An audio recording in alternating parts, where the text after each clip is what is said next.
Alrighty, people were saying that this hat makes me look racist. I am not racist. I just didn't do my hair. So like we're rocking it. Okay, guys, just deal with it. Deal with it for 1 second. Fantastic Four, First Steps. I watched it and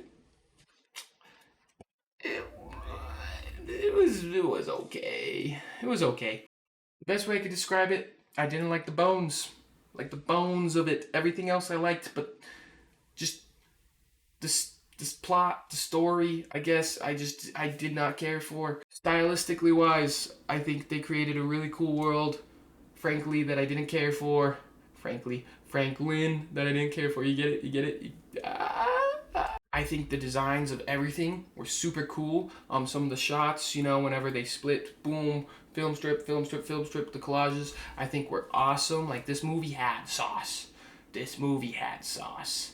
But the bones, they need more milk, man. They need more milk. Basically, without spoiling anything, the whole dilemma is kind of a trolley problem thing, where you have two railways that split. One kills one person, the other one kills like two people, and you have to decide, hey, where's the train gonna go? And then this movie's basically like, hey, we're afraid of that, but we have this one person who could just be like, nah, dude, we could just move the train elsewhere.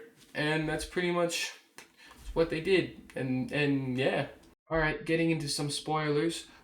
The baddie of the movie, Silver Surfer, and Johnny Storm's romantic relationship or whatever they had going on, I thought was probably the most intriguing parts of the movie. I liked when they talked. Maybe I'm just a rom-com nerd or a rom-dram nerd, but yeah, it was the only time I was kind of enticed by the dialogue. I do think, however, The Thing was probably the MVP of the movie for me.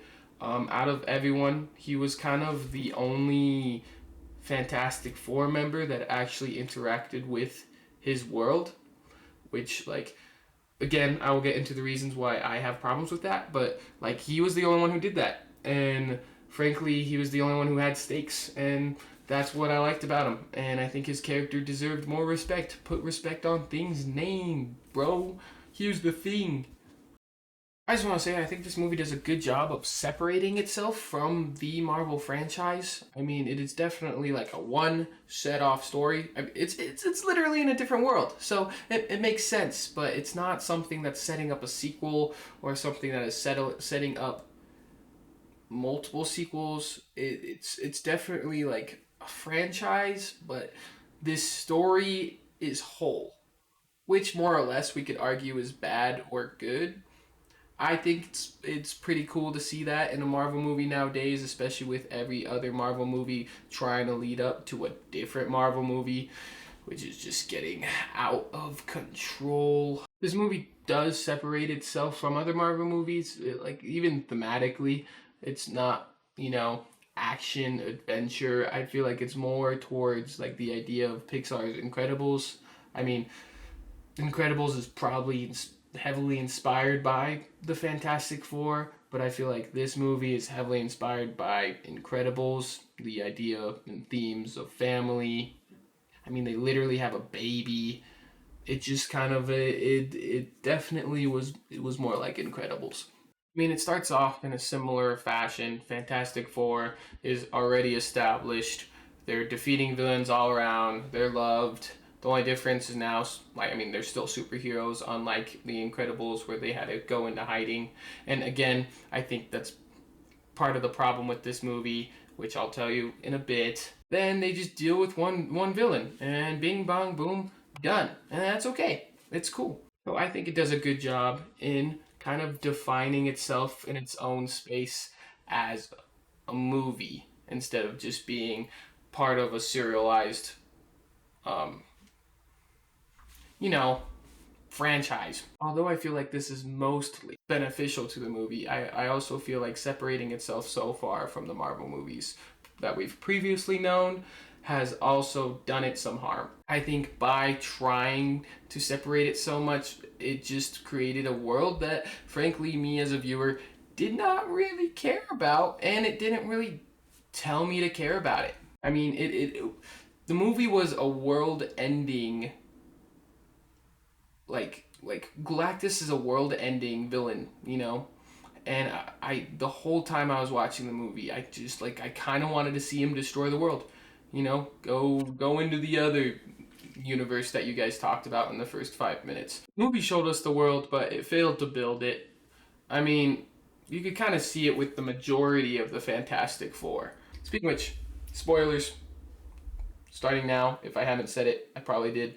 If not, ba-da-boom. You had Johnny Storm trying to riz up the space huzz by trying to learn a different language. You have Reed Richards and Sue Storm so focused on their baby that you kind of like forget, hey, they're trying to save a world. And then you actually have like the Thing, who is the only person who actually went out to the world that we get to see.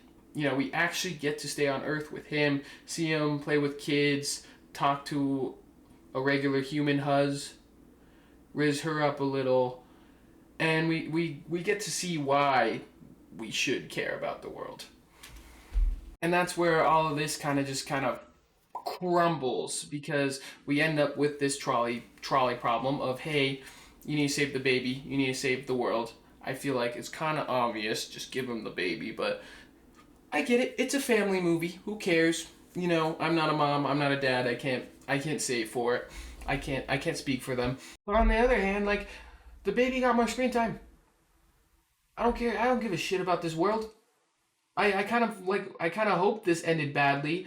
Galactus ate the world, and they were forced to go into the other Marvel universe, the main one, and that way that we actually experience loss in the movie. That's another thing. We don't even experience any loss, any suspense, any grief. We have Sue Storm, again, spoilers if I haven't gotten to it, but we have Sue Storm almost dying, but of course, baby powers, you know?